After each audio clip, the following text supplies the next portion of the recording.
kunijalia uhai na kuniwezesha kusimama hapa siku ya leo kwa niaba ya vijana wa Kitanzania.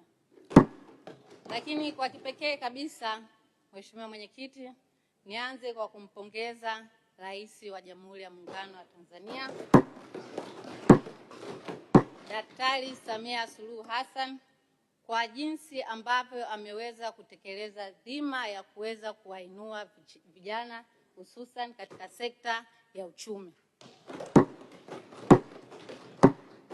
Hiyo imeweza kudhihirishwa kutokana na mikopo na jitihada ambazo Mheshimiwa Rais amekuwa akizifanya kwa kusaidia kutoa mikopo kwa vijana. Kwa kweli hili lazima tusimame kama vijana kumpongeza kwa jinsi ambavyo ameweza kuonyesha na ameweza kusimama thabiti na vijana wa Kitanzania. Mheshimiwa Mwenyekiti, nitakuwa mchoyo wa fadhila nisipompongeza pia Mheshimiwa Waziri wa Maendeleo ya Vijana, kakaangu Joel Nanauka.